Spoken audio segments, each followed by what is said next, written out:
Ready? See? Okay. Well, good afternoon, everyone. Thank you very much for first of all, for the league for putting this amazing event together. And thank you also to SIGA for the invitation and for this very special Sports Integrity Week. I'm going to start with the introduction of the panel. Okay, I'll start with Sandra Lopez here on my right-hand side. Sandra is senior tech executive, worked in Silicon Valley for more than 20 years, working with several top tech companies in the United States. So a lot of experience with technology and also with sports. This is it. I'm missing anything? Okay. No, you got it. You just aged me. Emmanuel, you don't need introduction. He was already introduced. And we have on the right-hand side, we have Richard Weber, which is the former chief of the Criminal Investigation Division, IRS Operation Management, SIGA Football Integrity Forum speaker here today. And Richard was the former chief of Criminal Investigation Division in the United States, and as Emmanuel said, one of the men behind the FIFA investigation, and so you don't need more presentations. And we have online, sorry Giovanni, I can't see you, you're in my back, but Giovanni Tattaglia Polcini is he has been a public prosecutor for almost 20 years in the Court of Appeal of the Naples district in Italy, and he has also worked as an advisor of the Ministry of Foreign Affairs in Italy, so a lot of experience in these areas of sports, corruption, and integrity. Okay, so gentlemen, Emmanuel, I'll start with you, and we have heard your amazing speech already. So you said very good and nice words about integrity, but I'll start with a small provocation. I know you like to be provoked, so it's... Bring it on. I know Emmanuel since we were 17 in law school, a long time since ago. Since when? 17, 18, maybe? A few years ago. Yeah, who's counting? So, yeah, maybe 10 years ago or something. But, Emmanuel, SIGA is trying hard to implement these standards on good governance, financial integrity, sports betting integrity, protection of minors, etc. We just heard that the league just started with the bronze level of the SIGA standards.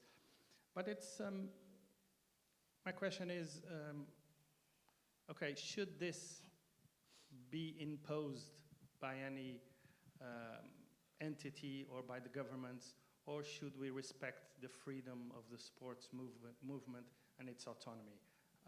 How does it work when it comes to integrity? That is a very interesting question. And I must say that I asked myself over and over again over these past 30 years. And more recently, when I decided to leave the helm of the European leagues and the world leagues and everything that was involved, knowing what the reality was, knowing how deep goes the rabbit hole, the dilemma was, shall I continue to pray that governments one day wake up from their beauty sleep?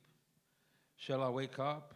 Shall I wait for the sports leaders of this world to wake up and assume their leadership and their accountability for sports on affairs? Shall we be waiting for the FBI to take the lead and determine the future of sport and the whole industry? And what can we as individuals do to change the state of play? I must confess that I've always been a very impatient person. So I just did what I thought I had to do. And I knew it was hard. I knew that there was a need for something new, something that the world of sport was not used to, resilient and as it is, with a huge feeling of, huge territorial feeling. But I didn't measure the consequences. I didn't care about how tough it would be. I just roll up my sleeves and start talking with people that I knew shared the purpose, shared the motivation, and were really for action. And I found out that I was not alone. That is how it started. If we want to see the change in the world, we need to be prepared to be the agents of that change. It was Mahatma Gandhi who said this in more refined words than I've just said, but it's true, and it applies to everything. Don't wait for the government, for your league, for the FA, for law enforcement to do what is within your reach. You, the fans, let's call it this way, you, the consumers, you who invest, you have not only the legitimacy, but you have the power and the responsibility to demand. You go to a restaurant, you demand the finest service for what you pay for. Why would this be different? If you take a plane, you know that plane is safe because that plane complies with standards. Safety, security, you name it. Why sports has to be the last frontier? No, it has not be. So that is what we have done. We do not wait. We do not ask. We offer the possibility with open doors. We try to engage with a positive tone, with a constructive spirit, but we will not stop, neither in the face of adversity or any personal conveniences. That is what I promise you, and that is what SIGA has been doing. And the fact that we have been able to galvanize the support of so many champions, so many leading organizations, such as the ones who are here in this panel. Giovanni is a dear friend, but he's also the man who leads the G20 Anti-Corruption Committee, working group. And he was the one responsible, together with Franco Fartini, a dear friend that is not here physically, but is with us in spirit, who persuaded the G20 to put at the top of the agenda the fight against corruption in sport. We did not wait, we took action. Similarly, Sandra Lopez. We didn't know each other, although I already knew about her because she is not the rock star in the music sense of the word, but in the technology world. What a remarkable female leader. What a remarkable force of nature, forward thinking, a doer, an inspiration. For that, I thank her. And what can I say about the myth, the legend, Rich Weber, who has done so much, thinking that he was only doing his job, caring where others didn't, paying attention where others turned a blind eye. And what a lesson you have given to law enforcement in other parts of the world. And how massive was the transformation, Rich, that you and your colleagues have done. For all of us who love sport, who are proud of having a work, a field of passion, a field of dream in sport, we thank you. Very good. Thank you, Emmanuel. That was very good. Richard, maybe I'll follow with you because it's related. I mean, the topic of this panel is football in Europe and the integrity vision for 2030. Richard, your experience speaks for itself.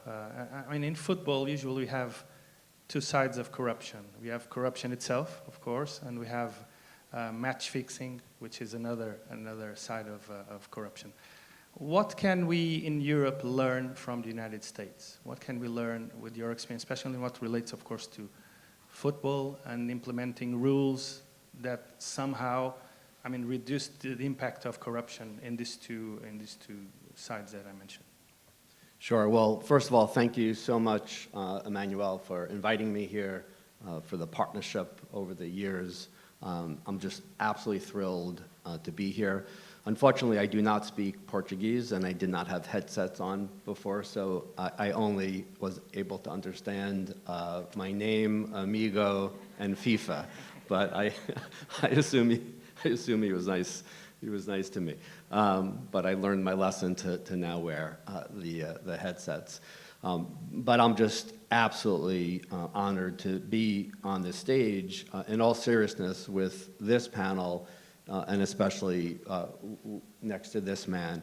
And I think that's why we're sharing the microphone, because of that connection.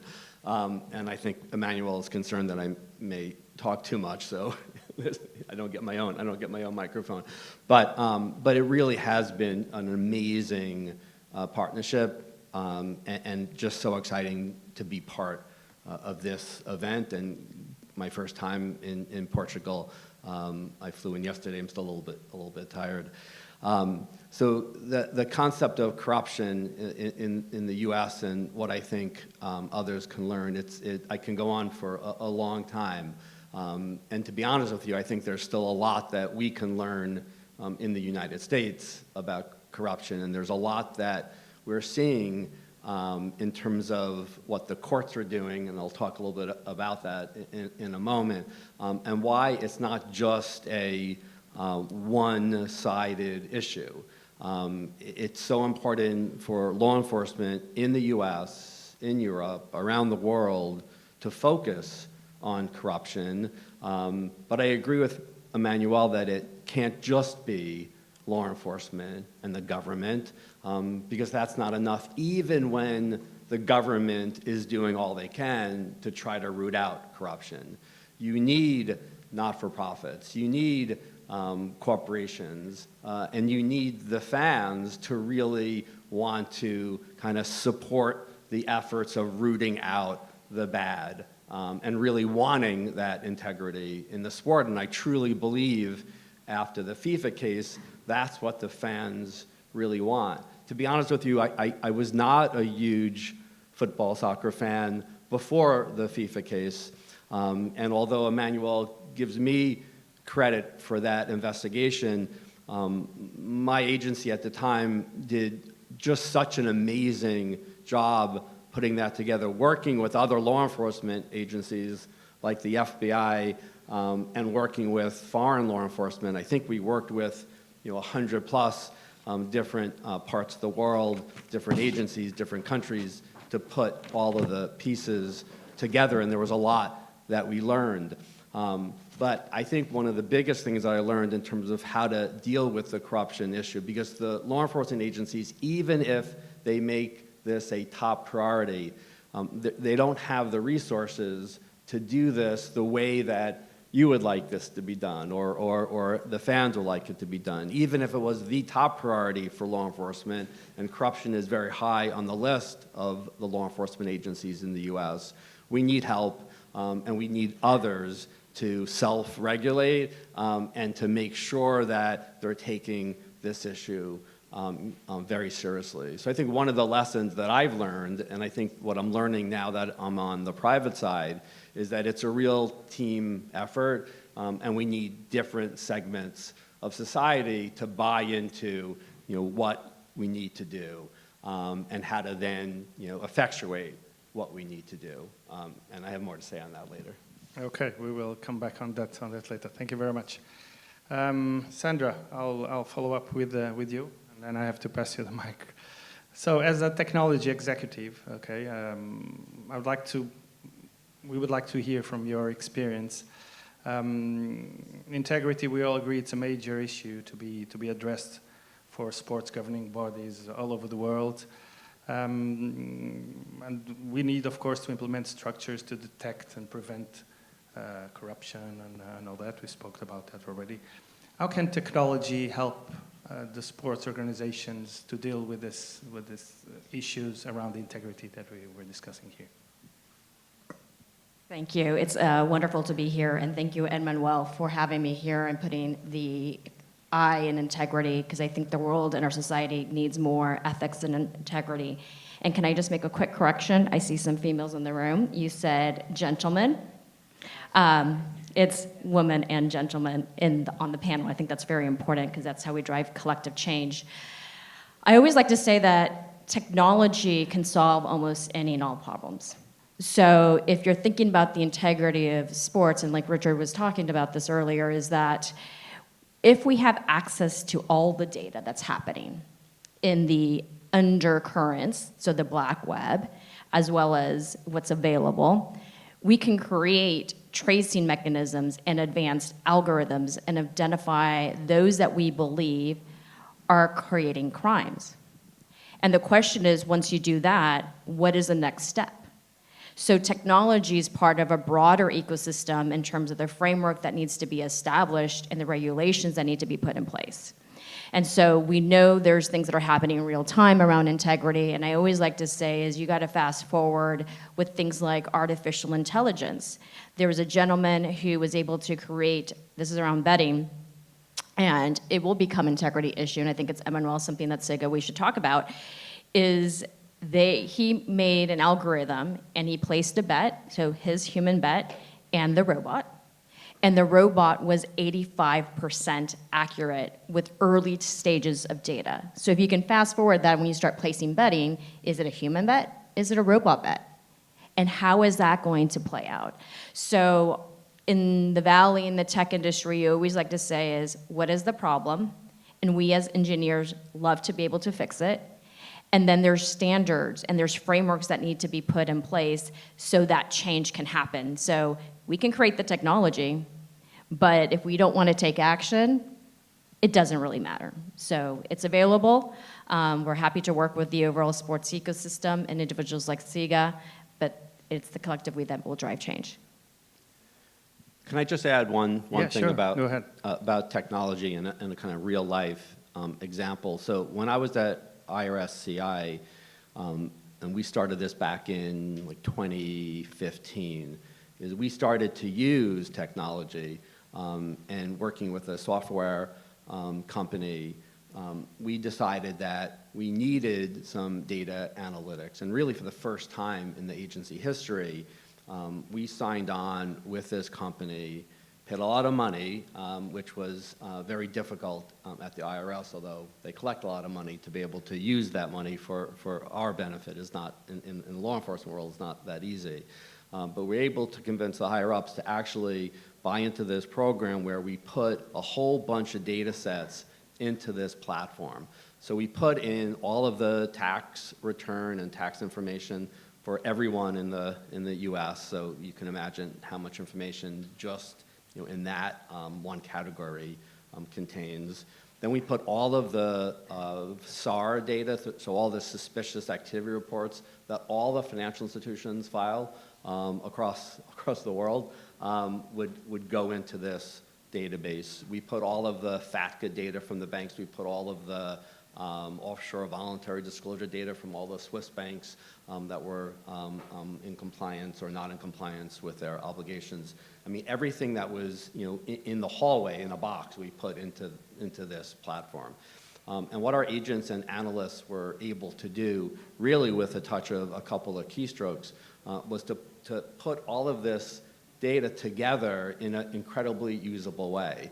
And I think every case, and we filed thousands of cases a year, in every single case that was either filed, so initiated, or supported, we use this database and the ability to trace and track and support the work that we're doing. I'm positive that that type of data analytics platform can and should be used in the corruption area. I mean, we used it in law enforcement for every type of crime: money laundering, tax evasion, ID theft, corruption, so on, terrorist financing. But I'm positive that we can use it here in SIGA and working with all of the entities really around the world to take that data that's being collected, that should be collected, especially with respect to financial transparency, but to take all of this information and actually do something with it, to be able to follow the flow of the monies, to be able to really know what's going on, because the only way that you can, I think, make change is to have the data and then to do something with the data.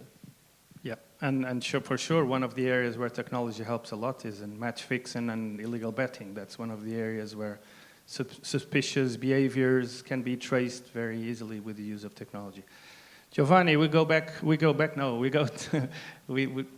are you hearing us? Yes, I can hear you. Thank you.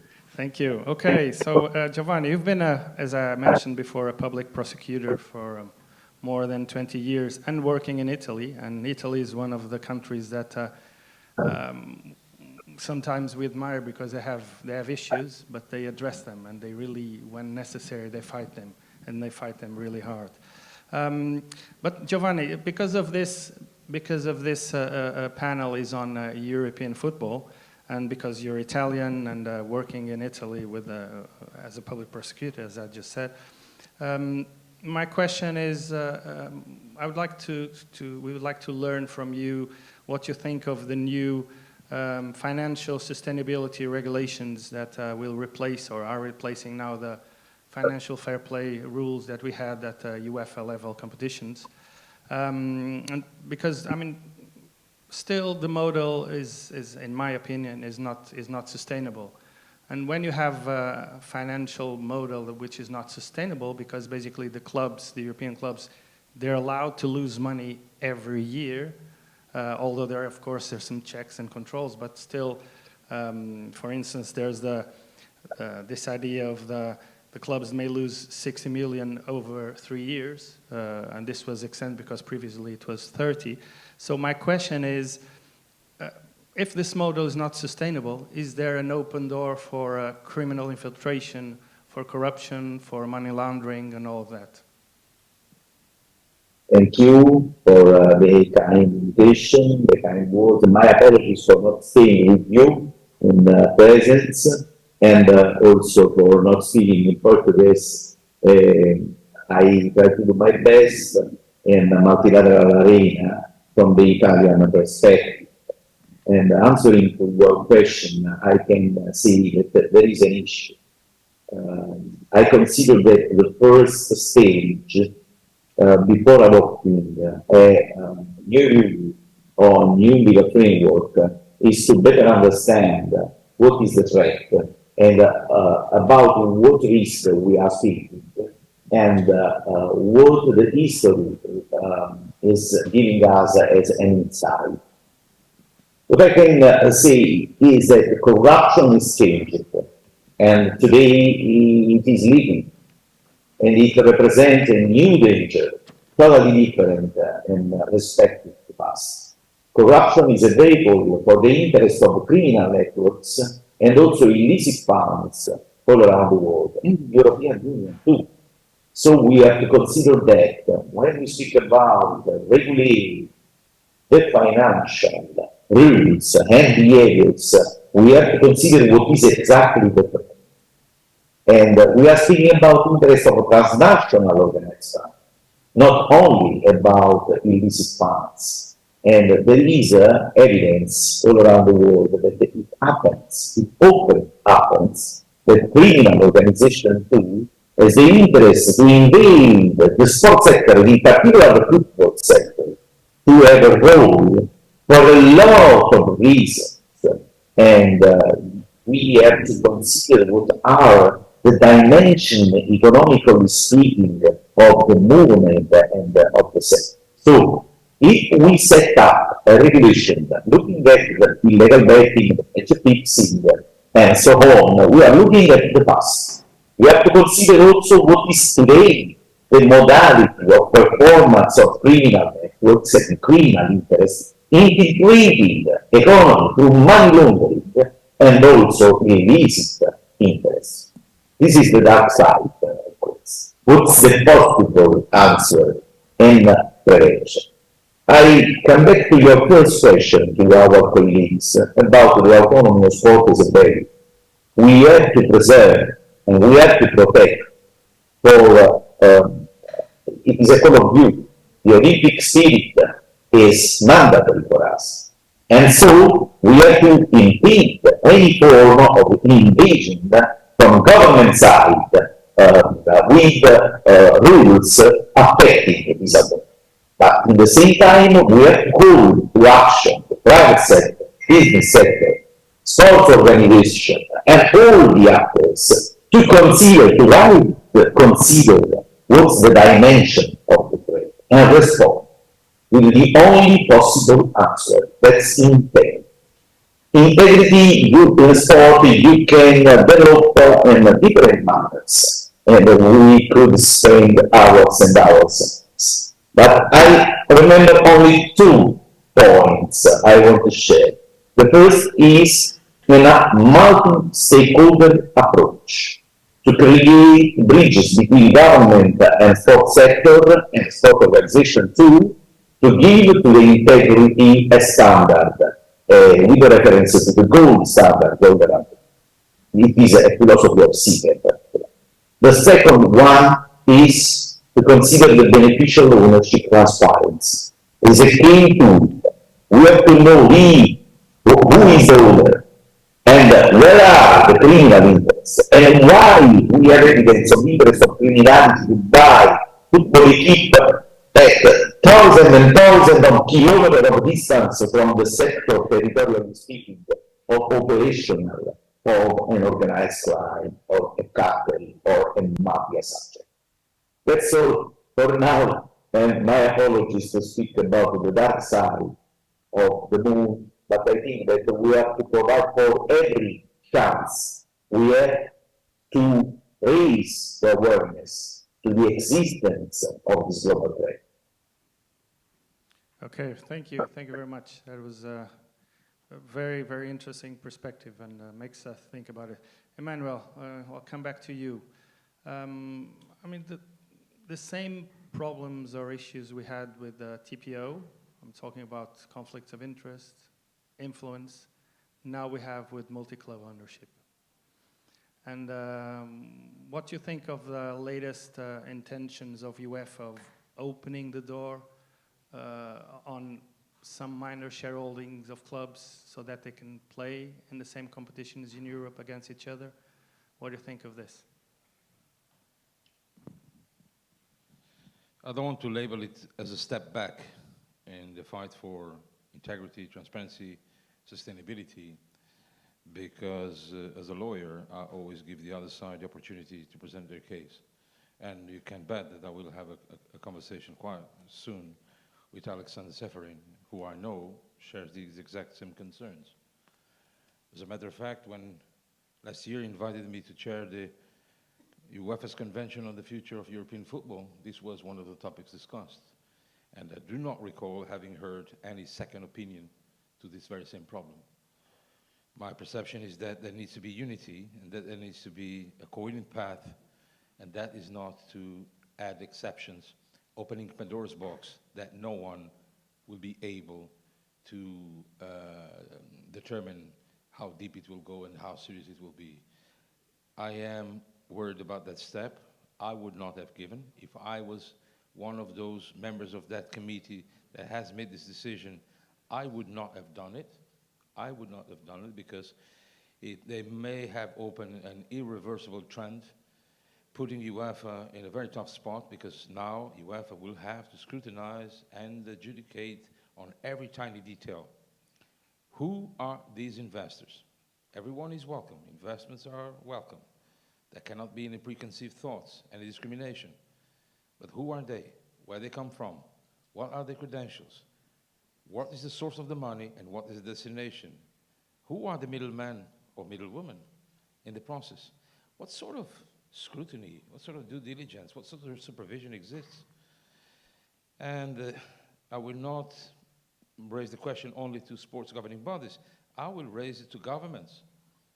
I will raise it to governments, including those who have championed international conventions against corruption in business and in sport, and that allow something like the city in London to operate, a field of opacity, of deregulation. You know, they are accountable too. They are accountable for how the offshore tax havens operate in the dark, under the radar. And they are jeopardizing the future of the young people here. They are jeopardizing our future. They are messing up our tax systems. Because the more they allow this to happen, the more we taxpayers will have to pay to compensate. Is this fair? No. So governments are accountable too. International organizations paying lip service. I know that I've exceeded the time, but bear with me. Lip service, window dressing, navel-gazing attitude. Yeah. We got to stop this. Giovanni, you wanted to step in. Please go ahead. Yes, exactly. Going just a little bit more in advance, referring to what said Emmanuel. we have to consider that there are evidences in a lot of jurisdiction about this kind of threat. But I want to add on also another topic because we have to consider that stock is also available not only through economy but also to social consensus to integrate our society. And on one hand, I can confirm that's a matter of fact that we have the infiltration and some investigation with evidences in some sports and in some countries, not only one, but worldwide of organized crime. But that's not the treatment, because at the time of Colombia, cartel of Medellin, we had an example, we have a 30 years history about this, and the same happened in Sicily 30 years ago. What's the new? I want to highlight that now this kind of interests are looking also to the amatorial sport, because sport is a trade. So when we speak about sport to protect and prevent, we have to consider all the more. It is essential because the ultimate scope of criminality is to pass the idea that corruption is a necessary end. We have to understand that that's the only way we have to prevent effectively this kind of threat is create an adverse consensus build about the values of integrity and accountability in sport and also at amateur level. That's all from my side. In addition to what Emmanuel so clearly said, because we are in economic level, but also a social call to action. Okay, thank you. Richard, a lot of multi-club groups are being created now. A lot of investment from Arab investors, US investors. How do you see this movement? What Emmanuel just said, what Giovanni just said, what is your view? So I think Emmanuel, as usual, nailed it when he said the source of money. And you have to be able to know what that source is. One of the foundational elements of an effective compliance program anywhere, at a bank, at a company, within sports, is due diligence and knowing your customer and knowing where the money's coming from and the source of income. And that's exactly true here. And we have to be able to, put some sunlight on that. There's a phrase in the U.S. that sunlight is the best disinfectant, and that's what we need. Is we need a huge light, similar to the light that's burning my bald head, on this issue to be able to really know what's going on. Greed is what is the problem in all of corruption. So you have to be able to follow the money. Okay. Yeah, absolutely. Fully agree. Okay, people are making me signs that we have to finish. Time flies. We would like to spend, of course, the rest of the afternoon talking, learning from you guys. But this was a discussion we had over dinner yesterday. I'll start with a quote, and then I'll mention a case, and then I'd like all the panel to comment or to give briefly your view on this. It's a sentence from Tony Dungy, and he said that integrity is the choice between what's convenient and what's right. And based on this sentence, I would like you to give your brief opinion, I can't resist, on the Rubiales case and what's happening in Spain. Sandra. Okay, Emmanuel, go ahead. Well, I have not been issuing any public opinions, but I have not hidden my opinion. I was brought up in a culture where we were taught to respect all individuals from all genders, from all races, from all walks of life. this is valid in every sector, including sport. What's the difference between my opinion and many of them who have been expressed is that I know the individual in question. I know Luis Rubiales for a long time, for many years. And what happened surprised me and saddened me because it should not have happened. No one in a position of leadership, power, or influence can take advantage, even unintentionally, even without conscience, to do something like that. That was absolutely wrong. And all the episodes that followed were also sad to watch. That woman was in a position that was vulnerable. It was a trauma, a shock. Nothing had prepared her for something like that. And I see this happening in so many situations. There it was in front of billions, in broad daylight or evening under the lights. But what happened with the young athletes who were playing in the National Women's Soccer League in the US? What happened with the athletes who in gymnastics? And what lessons have we learned? What solutions have we put in place to prevent that from happening, to bring those who have committed these hideous actions and crimes to be brought to justice? What have we learned?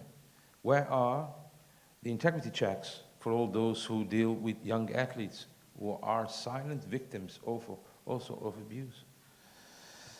We at SIGA take these matters very seriously. And yesterday, indeed, we had a very deep discussion, very honest, authentic discussion about this. And there are no two opinions about the matter. This is an abomination, and it's an abomination that women have to be confronted by attitudes like that. Well, thank you for that. Richard, very briefly, please.